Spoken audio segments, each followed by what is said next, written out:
প্রথমত হচ্ছে নোয়াখালী মানুষের আশা আকাঙ্ক্ষা দীর্ঘদিন বিপিএল অংশগ্রহণ, এটা আমরা বুঝতে পারি যখন গ্রামে যাই এবং আমাদের নোয়াখালী মানুষের সাথে মিশি। তো সেই সূত্র ধরে আমি আসলে লন্ডনে লাস্ট 3 বছর হলো নোয়াখালী ডিস্ট্রিক্ট কাপ হয় ওখানে, আপনার ওখানে আমি নোয়াখালীর নামে টিম পৃষ্ঠপোষক বলা যেতে পারে। তো আমি যখন আমার ওখানকার ম্যানেজমেন্টের সাথে আলাপ করি, ওদের স্বপ্ন যে হচ্ছে বিপিএল অংশগ্রহণ, সেই সূত্র ধরে আমি এবার কয়েকজনের সাথে আলাপ করে আমি একটা সিদ্ধান্ত নেই যে বিপিএলে কীভাবে নোয়াখালী অংশগ্রহণ করা যায়। তো আমি অ্যাপ্লিকেশন রেডি করি ইনিশিয়ালি, এটা আগের যে ওদের অ্যাপ্লিকেশন যে ফরম্যাট সে অনুযায়ী।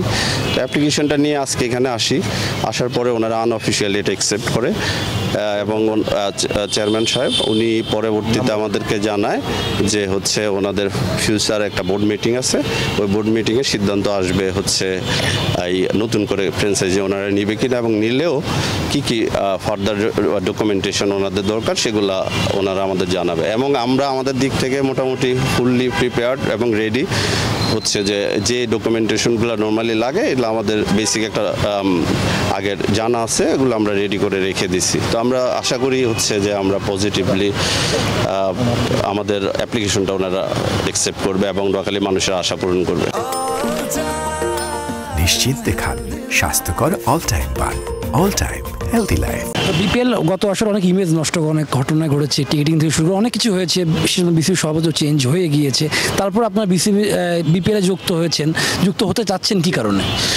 ওই যে বললাম নোয়াখালী মানুষের আশা আকাঙ্ক্ষা, আপনি একটা বছরে হয়তো বিপিএলের ইমেজ নষ্ট হয়েছে কিনা এই বিষয়গুলো দিয়ে পুরো বিপিএলটাকে তো জাজমেন্ট করা যায় না। এটা হচ্ছে বাংলাদেশের সর্বোচ্চ আমি মনে করি ক্রিকেটের বড় টুর্নামেন্ট, সবচেয়ে বড় ইভেন্ট আপনার বিসিবির।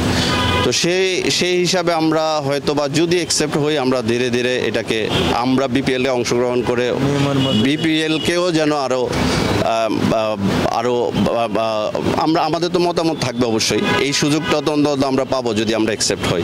তো আমাদের যদি মতামত আমরা প্রকাশ করতে পারি এবং এর কারণে বিপিএলে যদি ভবিষ্যতে আরেকটু ডেভেলপ হয় সেটাও তো আমাদের মিনিমাম একটা সাকসেস আমরা হয়তো বা মনে করবো। অনেকেই প্রস্তুত আছেন যে অনেক কিছু তো লাগে, যেমন ব্যাংক গ্যারান্টি দেওয়া অথবা হচ্ছে আপনার রিকমেন্ড অনেক কিছু থাকে। হ্যাঁ, আমাদের সর্বোচ্চ আমাদের সব রকম প্রস্তুতি আছে ইনশাল্লাহ। অনেকে বিপিএলে আসে দেখা যাচ্ছে প্রচারের জন্য, অনেকে আসে বিপিএলটা মাঠে বসে দেখতে পারে, যেমন একটা টিমের মালিক হবে এটা চেষ্টা করে আসে।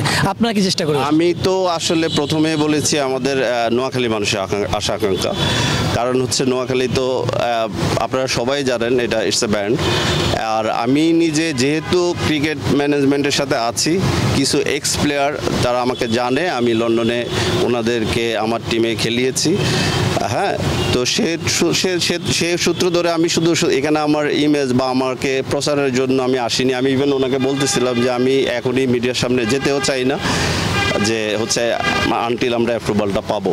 দেখেন যে তো এর আগে যে বিপিএলগুলো হয়েছে সেখানে কিন্তু এবার কিন্তু মানে ফ্র্যাঞ্চাইজি নিয়োগে কিন্তু বিসিবি সবচেয়ে বেশি কনসার্ন এবং বলেছে যারা দীর্ঘমেয়াদী পরিকল্পনা নিয়ে আসবে তাদেরকেই নিয়োগ হবে।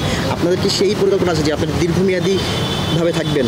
আমরা দীর্ঘমেয়াদী থাকবো এবং আমরা চাইবো বিপিএল যতদিন আছে নোয়াখালী ততদিন থাকুক ইনশাল্লাহ। সাকিব আল হাসানকে বিপিএল এবার ফেরানোর জন্য আপনারা কোনো চেষ্টা করবেন কিনা? আইকন হিসেবে আপনাকে আগে এই মুহূর্তে আসলে এই বক্তব্য টিম পান আপনারা? আমরা হয়তো চেষ্টা করে যাব, বাংলাদেশের সর্বোচ্চ যারা প্লেয়ার আছে তাদের সবার সাথে আমরা কমিউনিকেট করব, যদি সুযোগ সুবিধা এবং আইনগত কোনো বাধ্যবাধকতা না থাকে যে কেউ আসতে পারে।